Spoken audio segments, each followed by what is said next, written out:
మనం అందరం ఎదురు చూస్తున్నటువంటి శుభ తరుణం అనేది ఆసన్నమైందండి. మనం అందరం ఎదురు చూస్తున్నాం. ఆయన చేత ఎదురు చూచేటట్టు చేసాం. క్షమించాలి నిజంగా. అంటే ఒక్క నిమిషం, నాకు వారితో ఉన్న ఒక సాంగత్యం, ఎన్నో కార్యక్రమాల్లో డిబేట్స్లో కూర్చొని వారి పక్కన మాట్లాడే ఒక అవకాశం భగవంతుడు నాకు ఇచ్చారు. వారి గురించి ఏది నేను మాట్లాడలో చెప్పలేను. ఈరోజు నిజంగా ధర్మ పోరాటం అంటే ఏంటో అనేది వారిని చూసి నేర్చుకోవాలి. ధర్మం పట్ల కేవలం మనం వినయంగా ఉండడం కాదు, అవసరం వస్తే గర్జించాలి అనేది వారు నిజంగా పరోక్షంగా కాదు నేరుగా నేర్పిస్తా ఉన్నారు.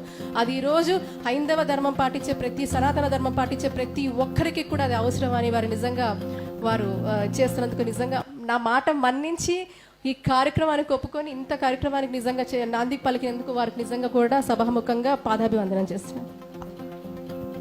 శ్రీ పసర్లపాటి శ్రీనివాస బంగారయ్య శర్మ గారు దక్షిణామ్నాయశ్రీ శృంగేరి జగద్గురు శ్రీ భారతీయ తీర్థ పురస్కార గ్రహీత, ఆర్ష విజ్ఞాన భాస్కర, ఆర్ష విద్యా తపస్వి.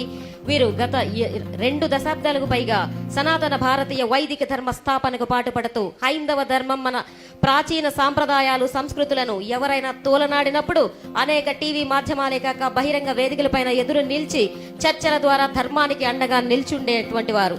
జగద్గురు ఆదిశంకరాచార్య భక్త సమాజాన్ని స్థాపించి గత 24 సంవత్సరాలుగా అవిచ్ఛిన్నంగా భారతదేశమే కాకుండా ప్రపంచంలోనే అనేక ప్రముఖ పాశ్చాత్య దేశాలలో కూడా శ్రీ శంకరాచార్య జయంతి ఉత్సవాలను నిర్వహిస్తూ పండిత ప్రఖండుల పీఠాధిపతులను ఒక తాటిపైకి తెచ్చి వారి అనుగ్రహ భూషణములను, వారి విభూతులను ధర్మ పిపాసులకు అందిస్తూ ఆర్ష ధర్మ పిపాసిగా పేరుగాంచి ముందుకు సాగుతున్నారు శ్రీ శ్రీనివాస బంగారయ్య శర్మ గారు.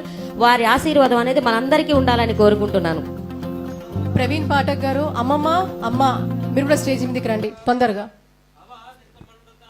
ప్రవీణ్ గారు, మరలా మీకు సమయం వచ్చిందండి.